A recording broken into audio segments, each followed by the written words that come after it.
আমাদের যদি যে কোনো কথা বা কাজে ভুল হয় আমরা সংশোধন করে নিব, কিন্তু কথার সাথে কথার লড়াই হতে পারে, কথার সাথে কখনো গায়ে হাত দেওয়ার, মঞ্চ আগুন জড়িয়ে দেওয়ার, ব্যানার পুড়িয়ে দেওয়ার হতে পারে না।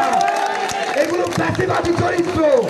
আমরা স্পষ্ট করে বলি, আমরা যেমন আমাদের ভুল সংশোধন করব, আমরা দেখব আমাদের প্রবীণরা কি কথা বলছে।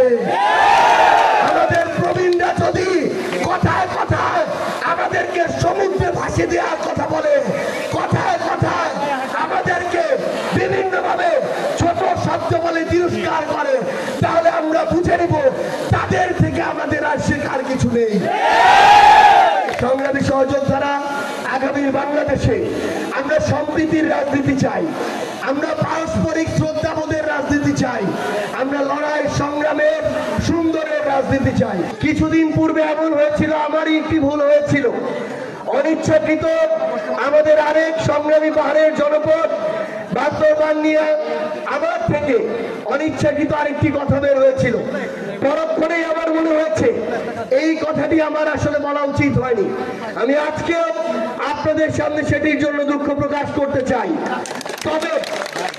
তবে একটি গুরুত্বপূর্ণ বিষয় হচ্ছে, আমাদের এই রাষ্ট্র কাঠামোতে, আমাদের এই আমলাতন্ত্রে, আমাদের এই বিভিন্ন বাহিনীতে একটা কালচার আছে, একটা চর্চা আছে যে কেউ যদি কোনো জায়গায় অপরাধ করে, কোনো দুর্নীতির সাথে সম্পৃক্ত থাকে, কোনো সরকারি কর্মকর্তা কর্মচারী আমলা, তাকে পানিশমেন্ট পোস্টিং হিসেবে পার্বত্য চট্টগ্রামে, উত্তরাঞ্চলের নীলফামারী, লালমনিরহাট, পঞ্চগড়, ওইদিকে ভোলা, এইসব জেলায় পাঠিয়ে দেওয়া হয়। আমাদের এই রাষ্ট্র ব্যবস্থার কাছে প্রশ্ন, এই যে উত্তর, দক্ষিণ, পূর্ব, পশ্চিমের প্রান্তিক জেলাগুলোতে আমাদের যে ভাইরা বোনেরা, যে সাধারণ জনগণ বসবাস করে, তারা কি অন্যান্য জনগণ থেকে ভিন্ন নাকি? সেখানে কেন এভাবে পানিশমেন্ট পোস্টিং দেওয়া হবে? এই পানিশমেন্ট পোস্টিং এর মাধ্যমে কোন একজন অসৎ অফিসারের সাজা হতে পারে না। তার নির্ধারিত আইনি কাঠামোর মধ্য দিয়ে তাকে তার অপরাধ অনুযায়ী শাস্তির আওতায় নিয়ে আসতে হবে।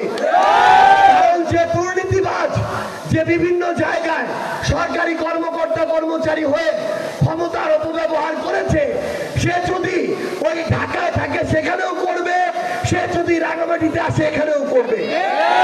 এই জন্য আমরা কোন দুর্নীতিবাজ থেকে শুরু করে যেসব আমলা, সরকারি কর্মকর্তা কর্মচারী কিংবা অন্য যে কেউ এই ধরনের ক্ষমতাকে অপব্যবহার করবে, তাকে আমরা বাংলাদেশের কোন জায়গায় জনগণের সেবক হিসেবে চাই না।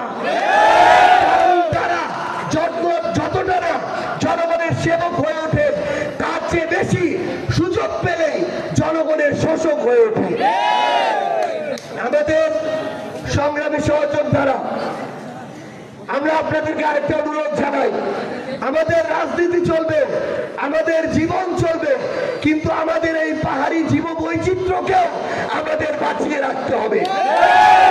আপনারা সংগ্রামী, আপনাদের রক্তে সংগ্রাম, আপনাদের শরীরের জিনে সংগ্রাম, আপনাদের মনে রাখতে হবে আপনাদের এই লড়াই সংগ্রাম, আপনাদের এই জীবন, আপনাদের জীব বৈচিত্র্য পাহাড়ের সাথে ওতপ্রোতভাবে জড়িত। এই পাহাড়কে কেউ যেন ব্যক্তি স্বার্থে, পারিবারিক স্বার্থে ব্যবহার না করতে পারে। এই পাহাড়কে কেউ যেন সাময়িক আপনাদেরকে সুবিধা দিয়ে আপনাদের এই পাহাড় থেকে শুরু করে আপনাদের জীবনযাত্রাকে ব্যাহত না করতে পারে। দুই একদিন আর কিছু টাকার দিকে তাকিয়ে একটা পুরো জেলা, একটা পুরো অঞ্চলের জীব বৈচিত্র্য যেন কয়েকজন ব্যবসায়ীর কাছে কুক্ষিগত না হয়, এটা আপনাদেরকে সচেতন ভাবে লক্ষ্য রাখতে হবে। সংগ্রামী সহযোদ্ধারা, আরেকটি অনুরোধ আপনাদেরকে জানাই,